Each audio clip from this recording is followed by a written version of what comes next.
Magandang araw sa lahat. Ito pa rin po si Teacher Bong para po sa ating iTuro. Ang ating pong subject, Technology and Livelihood Education 6th, Quarter 1, Week 6, Lesson 1. Ang ating pong milk ay explains different ways of food preservation, drying, salting, freezing, and processing. So, before natin pag-usapan yung mga iba't ibang methods of food preservation, pag-usapan muna po natin ano ba yung food preservation. Food preservation is the process of preventing or slowing down food spoilage.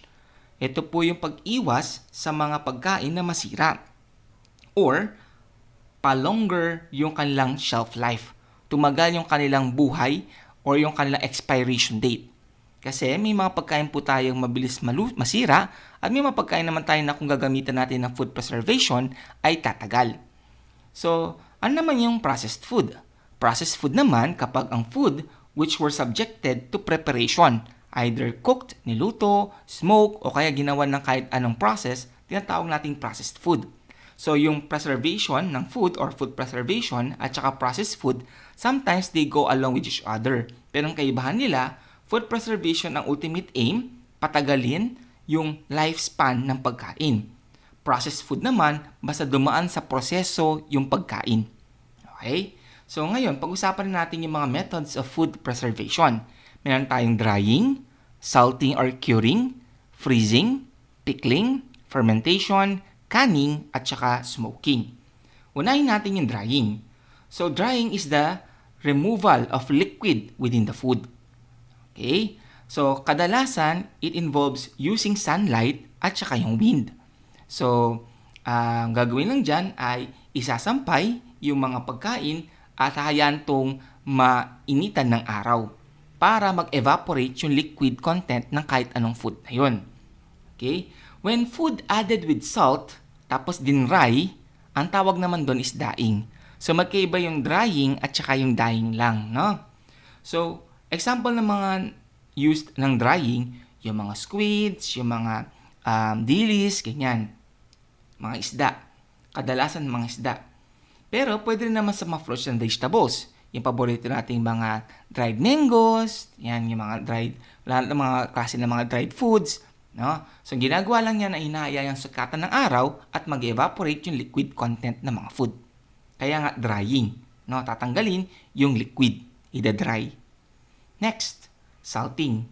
Ang salting naman is one of the oldest food preservation process. So, ang salting, syempre, from the word salt. Ang salt kasi ang pinakamatandang preservative. At ang salting is similar sa tinatawag nating curing. Ang gagawin lang dito ay lalagyan ng asin yung pagkain para hindi agad masira. Kadalasan yung mga isda, yan, nilalagyan ng asin.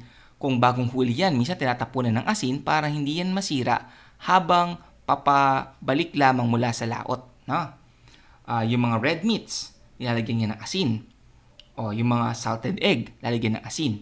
So, ang question, bakit nilalagyan yung mga salted egg, yung mga itlog na pula? Bakit sila kinukulayan ng pula? Ang rason lang doon ay simple lang. Para ma-identify mo ano yung itlog na maalat tsaka yung itlog na hindi. So, yan. Kadalasan, mga duck eggs yung ginagamit dito sa paggawa ng salted egg o itlog na maalat. Okay? So, with that, dun din sa mga fish, yan, nilagyan natin ng mga asin yan. Kadalasan, sa mga isda, ay pagkahuli ng isda, tinatapunan na yan ng asin para hindi agad masira. Methods yan na kung saan yung mga isda ay hindi sila ma-expose sa mga microorganisms na galing sa dagat para agad sila mag-decay. So next, freezing. So ang freezing naman, hindi kamukha ng mga nauna na banggit, ang freezing ay mas mabilis lang yung kanyang method. Ito yung easiest, convenient, at saka effortless food preservation. Ang gagawin mo lang, lalagay sa freezer yung pagkain. Tapos na. So, mas madali nga naman ito. Ang ginagawa lang naman ng freezing, ginagamit niya yung cold air, yung lamig, to slow down spoilage. Yung maximum na pwedeng itigil ng or stay ng isang food, specifically yung mga meat, sa refrigerator or sa freezer is 3 months. Yun ay kung purely frozen talaga yung food. Tapos hindi siya gagalawin or hahawakan. Okay? So yun yung process ng freezing. Now, ano ba yung mga ginagamitan ng freezing? Almost maraming mga ginagamitan ng freezing. Basta ang importante dito ay hindi magkakaroon ng negative reaction yung pagkain kapag na-frozen. Okay? So, yan. Pwede natin gamitin yan ng freezing. Now, yung susunod natin ay pickling.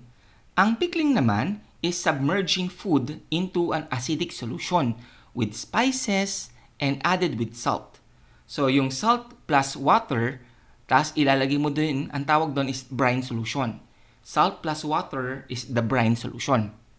Kadalasan sa pickling, ang result niyan ay maasim yung food na pinickled. Okay?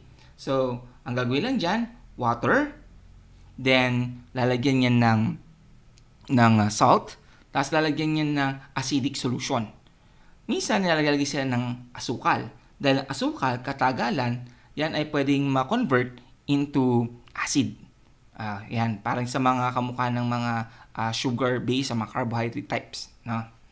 Next naman, yung fermentation.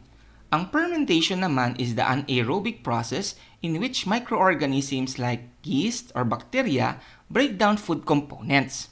Ito ay isa sa mga healthy food preservation technique. Okay? So, ano ba yung kaiba ni fermentation?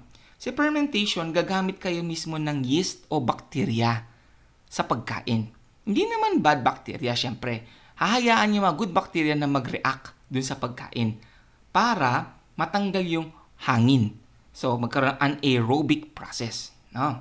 So, because of that, no, ay nakabuo tayo example ng cheese, yogurt, yan. Meron din tayong atsara. No? Sa atsara naman, hinahayaan natin na yung grated na yang papaya, tapos hahaluan mo yan ng mga spices, yan, lalagyan ng asukal. Yung asukal, yung mag-act na magiging starch, na kung saan dito magsisimula yung building up ng bacteria na magiging cause para ma-ferment yung pagkain. Yan. So, ang tawag dyan ay fermentation.